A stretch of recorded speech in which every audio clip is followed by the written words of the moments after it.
do processo de luta internacional entre o capitalismo e o socialismo, com a Guerra Fria, que os americanos, nem foram eles que começaram. Quem começou isso foi o Churchill. E depois o Churchill, o primeiro-ministro inglês, Churchill. Winston Churchill. Numa boa pronúncia inglesa, Churchill. De qualquer maneira. Olha, você está com uma corrente histórica magnífica. Lamento que ele não tenha aqui 1000 programas só para te ouvir todo, que é da maior importância. Mas vê bem, tudo isso que você está dizendo, mas sobretudo que você vivenciou, e eu acompanhei até como advogado de companheiros seus também no mesmo processo, acabou que muita gente foi quase banida, né? Foi obrigada a buscar refúgio onde pudesse sobreviver. Você foi um deles, não foi? Eu vou chegar lá rapidinho. Tá, então rapidinho. Eu vou chegar lá rapidinho, porque essas questões todas, são importantes, inclusive as bombas que foram colocadas na OAB ontem estão dentro do mesmo quadro. Eu vou mostrar. Vamos lá. Então, a questão é essa. Então, nós estamos... Aqui, dentro do Brasil, havia uma grande conspiração. A conspiração dos donos de terra, a conspiração dos banqueiros, a conspiração dos exportadores, que conseguiram um aliado poderoso que foi alguns oficiais minoritários dentro das Forças Armadas Brasileiras, que se aliaram, que ficaram muito íntimos dos americanos durante a Segunda Guerra Mundial. E essa intimidade permitiu que o governo americano usasse esses oficiais para influir na oficialidade brasileira e criar toda uma agitação aqui dentro. Era o coronel Vernon Você se Walter. lembra? Vernon Walter foi embaixador aqui. E foi adido militar. Exatamente. Mas antes tinha sido arrebanhador dos oficiais brasileiros que deveriam ter a lavagem cerebral nos Estados Unidos e houve, não é? Exatamente. Mas isso é o detalhe. O detalhe. Esses oficiais precisavam de ter uma bandeira brasileira, porque fica muito feio você defender o interesse externo. Quem aprendeu na academia militar a ser patriota não pode defender o interesse externo. E eles defenderam. Então precisava de alegações. Mas eles sempre caíam na esparrela quando diziam que o Brasil estava à beira de se tornar comunista. E essa questão é a questão central da Guerra Fria. O combate ao comunismo. Tinha comunista aqui? Tinha. E como é que não podia haver? Tinha que haver. Mas eles ameaçavam o poder? Não. Não tinham nenhuma força política, nenhuma força militar, nenhuma força econômica, nenhuma força na mídia que permitisse que eles assumissem o poder. No entanto, valeu essa informação de que o comunismo ameaçava o Brasil. E não era verdade.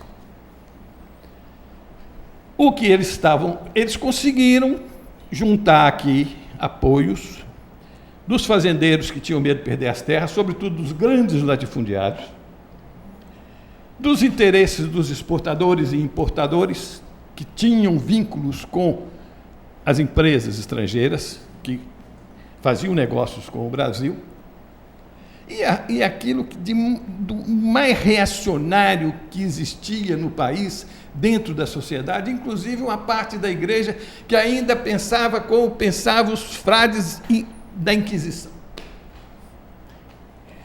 Então, esse grupo de pessoas se uniu contra o país, contra um processo de constituição de uma grande nação que se afirmou, sobretudo, na Revolução de 30. E vinha cumprindo a sua missão de transformar o Brasil num país moderno, um país com uma educação exemplar, um país com um funcionalismo exemplar, um país que tinha como objeto seu desenvolvimento, o bem-estar da população e o direito de cidadania cada vez mais amplo. E isso incomodava-os. Porque aquele que vive poliação do outro, não quer que ele se torne livre. Foi esse mingau entre os interesses do patriciado brasileiro, que é a oligarquia do tempo de Roma, o patriciado. Darcy Ribeiro é que gostava de dizer isso, né? Falar do patriciado brasileiro. Com os interesses do capital estrangeiro, produziu o golpe militar de 64, que depois se transfigurou numa revolução redentora. Coisa mais ridícula que você pode imaginar. Que redenção? Redenção de quê? Nós éramos livres, deixamos de ser livres. Nós éramos soberanos, deixamos de ser soberanos. Onde é que está a redenção? Olha... Aí aparece um cara, que era um cara que sabia mais um pouco, que estudava, que é o Castelo Branco, né? E que fala, é uma questão de semântica. Quer dizer, as palavras mudam de sentido. Não é isso, doutor? As palavras mudam de sentido. A revolução, o golpe de Estado passa a ser a revolução preventiva e depois só revolução e depois revolução redentora. Então, eu queria marcar isso, sabe por quê? Porque nós estamos vivendo uma situação semelhante hoje. E esse surgimento ou ressurgimento do terrorismo, que agora não é mais estatal, mas foi estatal. Era terrorismo de Estado. Hoje é de um grupo perdedor que não aceita. De um grupo saudosista, frustrado. Agora vê bem. E que tem uma missão de criar confusão nesse país, porque nós estamos vivendo um período grave da história da humanidade. Morte, me permite entrar aqui para dizer, convertido pelo Daniel, este programa, num programa de homenagem a mais de metade da humanidade, que é a mulher, eu quero vincular a mulher em inúmeras situações, porque só eu defendi dezenas e dezenas de mulheres, inclusive que foram extremamente torturadas, mas não posso nem dizer que tenho até dificuldade de contar. Mas, de qualquer maneira, um certo símbolo que se repete, OAB. Em 1980, uma mulher da OAB, secretária do presidente, recebeu uma carta bomba e ela estava determinada a abrir, quando abriu, explodiu e a matou. Num momento em que a OAB foi apenas uma de todos os organismos que receberam bombas só no Rio de Janeiro, e no Brasil todo ocorreu a mesma coisa. OAB, ABI, CNBB no carro lá embaixo, no CNBB, porque havia bispos humanistas e patriotas que estavam atuando bem, e vários outros lugares, inclusive jornais. O próprio cardeal, Dom Eugênio Salles, foi um protagonista na defesa dos argentinos, paraguaios, uruguaios, chilenos, fugindo da Operação Bandeirantes. Isso, OAB em geral. Então você vê, Dona Lida hoje deve ser lembrada no Brasil todo e no mundo com essa repetição, e que me estranhou muito quando peguei o jornal de hoje para ver o acontecimento de ontem. A grande imprensa camufla. Em prédio da OAB teria havido uma cabeça de negro ou cabeção de negro. Em nenhum momento falou da bomba plástica, 4, uma mais 3 implantadas com horas diferentes de explosão, e num momento e numa hora em que a diretoria estava reunida no 9º andar e puseram na escada do 9º andar e explodiu lá.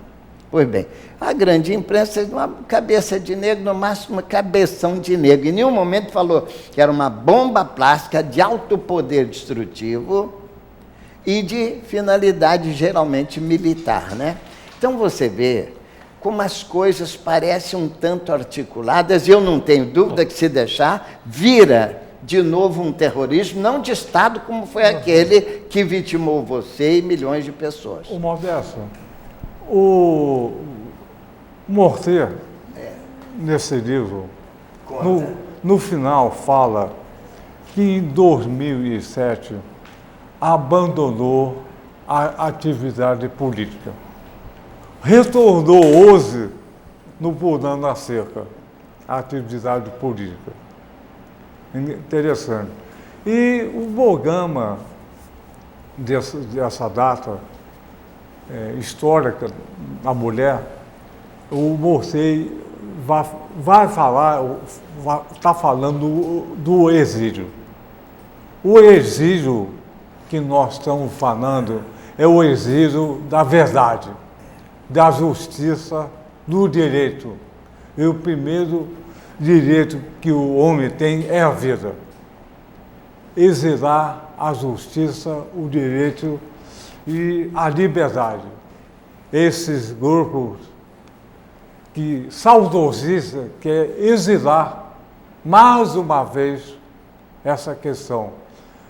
Vejamos, por exemplo, o que aconteceu na Venezuela, lamentavelmente, com a morte do Chávez. A Venezuela deu um salto na América Latina maior que qualquer coisa. Hoje é um país que tem educação, alimentação, escola, medicina, casa. Toda a população se beneficiou. Não tem analfabetismo. É o país mais rico em índice na toda a América Latina. Em conquistas sociais. Conquistas sociais.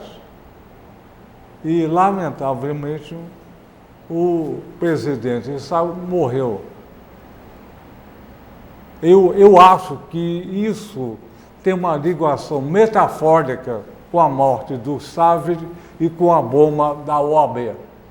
Morreu um e cuidado que pode morrer mais ainda. É uma colocação metafórica, mas não deixa de ter razão. Ao mesmo tempo. Olha, pode ser outra coisa também. Pode ser empurrar o Brasil para uma situação onde haja atos de terrorismo para ser classificado como um país onde vinga o terrorismo. Mas o terrorismo que vai ser praticado aqui, que está sendo praticado aqui, é o mesmo terrorismo que o governo da ditadura fez quando assumiu o poder. Porque não houve reação.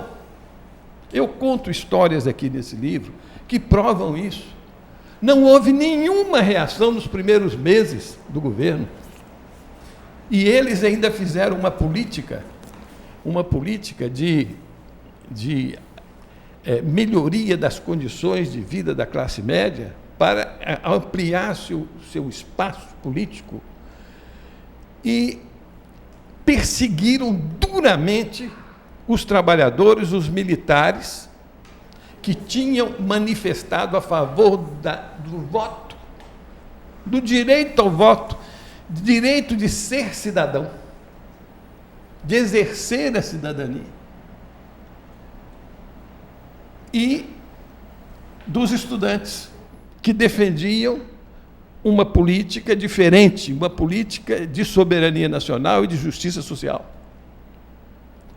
Então, eles provocaram até que houvesse reação, para justificar a usurpação do poder, rasgando a Constituição, num ato de ilegalidade brutal. Então, nós precisamos de colocar essa discussão num plano mais amplo, para nós entendermos que nessa bomba tem dedo do capital financeiro. Concordo na bomba com do você. ADI. Como não podem fazer aquele terrorismo de Estado, um terrorismo oficioso da ditadura, agora estão utilizando os terroristas clandestinos e pode ocorrer desdobrar isso. Porque a Comissão da Verdade, ela não tem direito de punir ninguém. Não pode. Mas ela tem o dever de restabelecer a história do Brasil como ela foi. E isso educa. E ao educar,